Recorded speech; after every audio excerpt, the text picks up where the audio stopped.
You're being terrible. Why are you doing this? I told you before. I don't want to live with you. I want the leech of a wife living off Dad to get out. Leeching? You really think that? Well, isn't it true? The only reason you can live here without working is because Dad earns the money.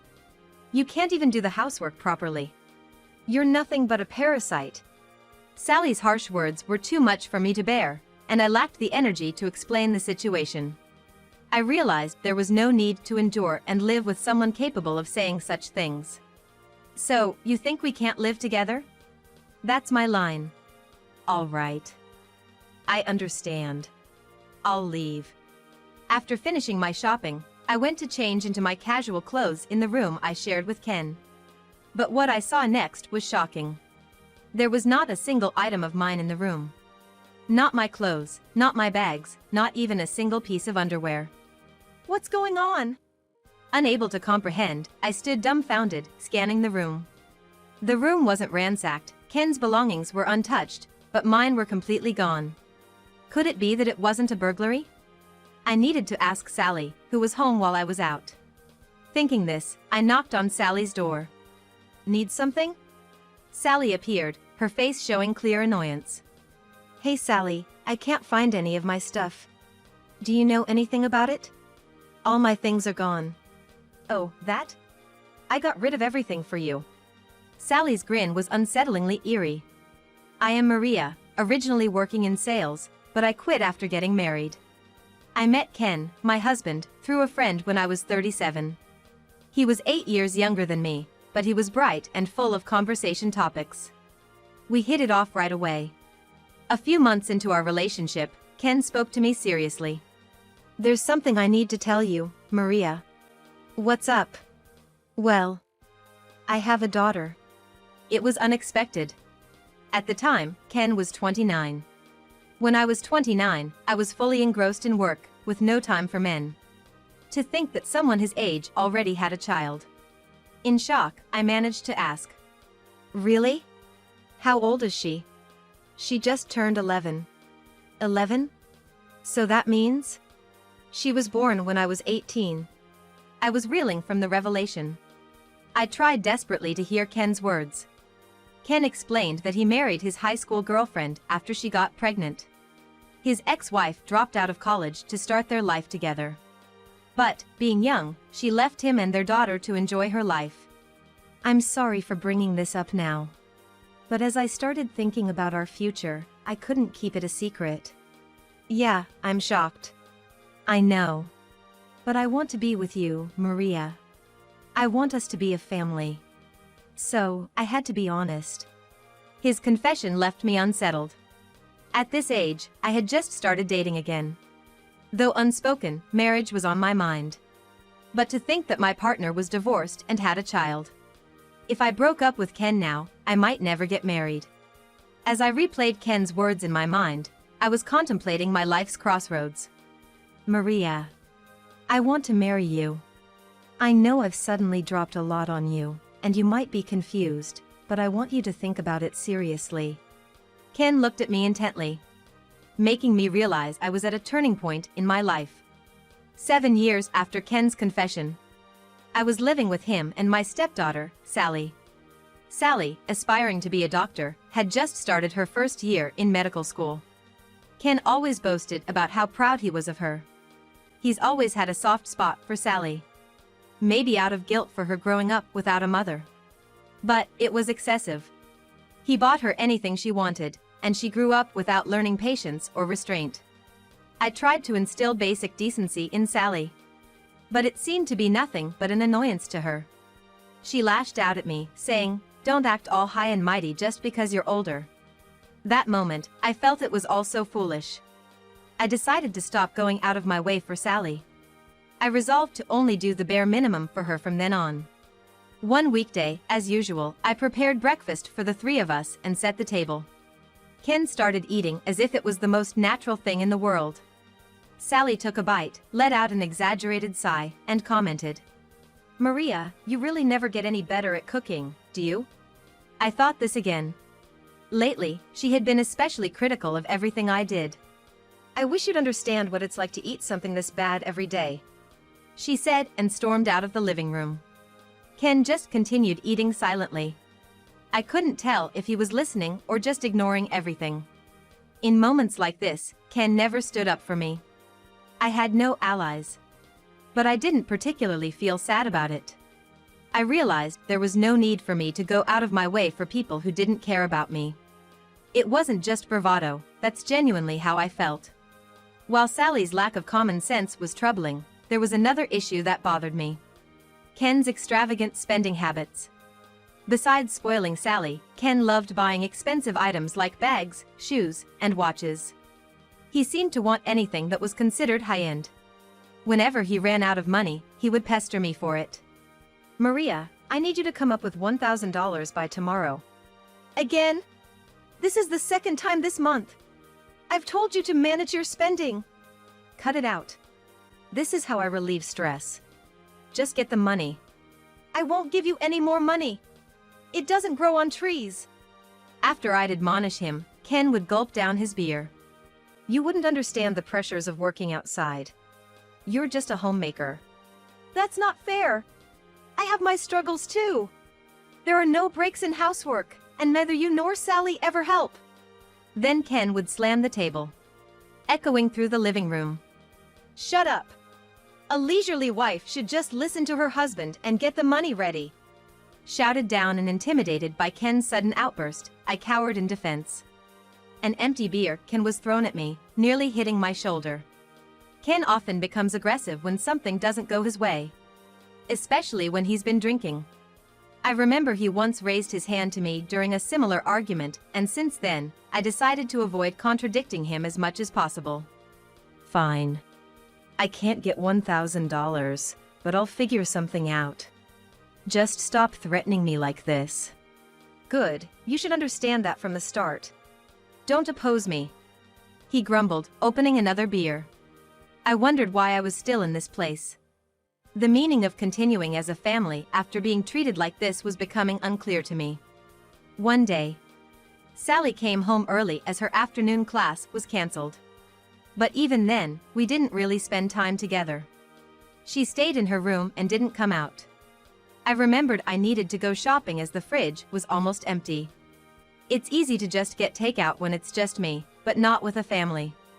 With a sigh, I got up to do the grocery shopping. About an hour later, after finishing shopping and storing the groceries, I headed to change into my casual clothes in the room I shared with Ken. That's when I was confronted with a shocking scene. Not a single item of mine was in the room. Not my clothes, not my bags, not even a single piece of underwear. "What's going on?" I couldn't understand the situation and just stood there, dumbfounded. The room wasn't ransacked, Ken's belongings were still there, but all of mine were gone. It couldn't be a burglary, could it? I decided to ask Sally, who was home while I was out. I knocked on her door. "Need something?" Sally asked, her face appearing slightly through the door gap, looking displeased. "Hey Sally, I can't find any of my stuff. Do you know anything about it? All my things are gone." "Oh, that? I took care of it," she said with a creepy smile. "Took care of it? What do you mean?" "I don't want to live with you anymore. So, I made it easy for you to move out by getting rid of your stuff." "Are you telling me to leave the house?" "Don't put it that way. Living with a stepdaughter you're not related to must be stressful, right? Think of it as a choice for both of us to be free." I couldn't understand Sally's extreme actions, doing all this supposedly for my sake. Even if her logic was somehow acceptable, she had no right to throw away my belongings. "There were many important things in those bags. Where did you throw them?" "They're out by the back door. I arranged for a waste collection service, so if they haven't come yet, you might find them there." In a panic, I rushed out back. Fortunately, the collection service hadn't arrived yet, and my belongings were piled up in several trash bags. I retrieved them and went back to confront Sally. "You're doing something terrible. Why are you doing this?" "Like I said, I don't want to live with you. I want the leech of a wife living off dad to leave." "Leeching? You really think that?" "Isn't it true? The only reason you can live here is because of the money Dad makes. You can't even do much housework. You're nothing but a parasite. I had no energy left to explain the situation to Sally, who was only spouting such cruel words. There was no need to endure and live with someone capable of doing this. Can't live together? That's my line. All right. I understand. I'll leave. Hearing my words, Sally's expression suddenly brightened. Great. Honestly, I thought you'd put up more of a fight, but I'm glad you accepted it so easily. Serves you right, old lady. I had been tolerating everything because we were family, but now it just seemed foolish. Staying with these people was a waste of time. Fortunately or unfortunately, Sally's actions had saved me the trouble of packing. I decided to leave the house that very day. After leaving, I never heard from Ken. Normally, you'd expect at least a phone call, but his silence was proof enough that he had no intention of fixing our relationship. I didn't reach out to Ken or Sally either. I was relishing the freedom to use my time solely for myself. Since my parents' home was far away and I wasn't officially divorced yet, returning there with all my luggage wasn't practical. So, I rented a monthly apartment near the nearest train station and started living there. About 6 months later, my smartphone rang. It was Sally's name on the display. I ignored it at first, but she kept calling repeatedly, so I finally gave in and answered. What do you want? It's annoying you keep calling. You finally answered. I knew you weren't ignoring me. Sally's screeching voice burst through the phone, making me pull it away from my ear. I can hear you fine, you don't need to shout. After all this time, what do you want now? It's urgent. Today, the university told me my tuition hasn't been paid. If I don't pay by the deadline, I won't be able to advance to the next year. Why didn't you handle it? Handle it yourself. Ask your dad for it. Dad's busy with work on weekdays. Handling payments like this is your job. He gives you the money to transfer. How dare you cause me trouble by not doing what you're supposed to? Even in this situation, Ken hadn't told Sally the truth. Astonished, I decided to tell her the real story. Listen. The tuition was never paid by your dad. What? What do you mean? It was me paying. But after the way you treated me, and since we're not living together anymore, I don't see why I should spend money on you. I have no plans to pay for anything in the future. Sally was silent for a moment after hearing this, but then burst out laughing. I thought you'd say something like that. As if a homemaker like you could afford medical school tuition. You must have just misused the money Dad gave you and are making excuses. Think what you want. But if you truly believe Ken is paying, talk to him about making the payment. These days, you don't even need to go to the bank, you can transfer online. Still lying? You'll just embarrass yourself. Just apologize honestly, and I might forgive you. I was almost impressed by her audacity, even at the risk of her academic advancement. This is an extremely shameless act. I've only told you the truth. Shameless woman. I'll confirm with Dad, that's enough. Getting rid of a wicked woman like you was the right choice. Sally said her piece and hung up. Would Ken ever tell his daughter the truth? Their fate didn't concern me, but I hoped they wouldn't bother me again. One day, while working on my computer, Sally called again. It had been about 2 weeks since our last conversation. Dad really didn't pay for my tuition. Of course. I was the one paying. Maybe he wanted to impress his daughter. But you were just a homemaker. How could you afford medical school tuition? I wasn't just a homemaker. Sally gasped. Then said in a small voice, What? I told you before. I work from home. That's a lie. I never heard that. You just never listened. Or did you think my words weren't worth your attention? That's impossible. You just forgot to tell me. As Sally struggled with excuses, I continued. I'm a programmer. I can work as long as I have my computer, and I was in IT even before I got married. I have plenty of job offers. A programmer? That's a job you can't do without special knowledge. If you're going to make something up, at least tell a more believable lie. I told you I used to work for an IT company. Being in sales, I had to have some basic knowledge, and I didn't start from zero. Turns out, the meticulous work of programming suits me well. I'm quite good at it, actually. That can't be. I always thought of you as a parasite, living off Dad's income. That's your dad, Ken, not me. He spent all his salary and never really contributed to the household expenses. I could almost see the shocked expression on Sally's face. She must be overwhelmed to learn that everything she believed was false.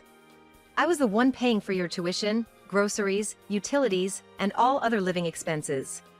Dad never contributed financially to the household? Then, what was he spending his earnings on? I don't know. He never told me, but he definitely used it all for himself. And yet, he hasn't contacted me since I left. How's he managing? How? It's the same as before you left. You might want to check that. If Ken continues spending money like he used to, he'll go bankrupt soon. You won't have the luxury to go to college then. After a feint that can't be. Sally hung up. Maybe it was harsh to discuss such things with my stepdaughter. But I stopped myself from feeling too sympathetic. Sally is 18, an adult. It's time she learns not to hurt others for her own sake. I returned to my computer work. A few days after telling Sally the truth, Ken called. It was the first time he reached out since I left the house, over half a year ago. What did you tell Sally? Just the truth. That I was the one paying for all the living expenses. You shouldn't have done that. Now Sally's calling me a liar. She won't even talk to me properly since then. It's all your fault. His selfishness left me sighing. The root of the problem is your reckless spending. You made me cover all living expenses and turned to me for more money when yours ran out. How can you say such things? Shut up. Supporting a working husband is a wife's duty. You're the one acting high and mighty. Contribute even a penny to household expenses before you say that. You have no right to criticize when you only spend on your own pleasures. Hey! Is that all you wanted to say? I'm hanging up. It's a waste of time. Wait a minute! Ken's tone changed from brash to desperate. I've been struggling financially since you left. If you apologize now, I'll forgive you. Come back home. I was speechless at his continued arrogance, even in desperation. He's only thinking about himself. When I remained silent, Ken continued speaking on his own. I can't live the same life as before with just what I earn. I'm in debt. But I have no hope of paying it back. If you come back, everything will be back to normal. So please go back. You're lonely too, aren't you? Unbelievable. Your salary wasn't even that bad. And you're in debt now? Still spending recklessly? I have my reasons. I can't just change how I spend money overnight. Right, you can't let down the girls at the nightclubs, can you? What? Ken's reaction was more stupid than I expected, and I almost burst out laughing. Ken's stunned reaction almost made me laugh. He thought he had hidden it well. I know about you frequenting nightclubs and promising one of the girls a lavish lifestyle after divorcing me. How did you find out about that? I have dealings with your company through my work. One of your colleagues, who's in charge, told me. There were rumors in the office about your affairs, so they thought I should know. Damn it! Who told you that? I got curious, so I hired a detective to investigate. The evidence just kept piling up. Fine dining, buying designer bags and jewelry. With all that spending, no wonder your salary vanished. Ken fell silent. Probably not expecting me to find out, let alone that it had become office gossip. It became a rumor within the company that meant that everything was poorly planned. There are also rumors about your ex-wife. What do you mean? The reason for your divorce. You told me she left because she wanted to enjoy her life, but the rumor is that it was due to your infidelity. What? That rumor's spreading too? Is that an admission? Well, I don't have proof, but I can't trust a single thing about you anymore. I want a divorce. Ken yelled about not accepting a divorce and me returning home, but he never apologized. Even if he had, I had no intention of going back to that house.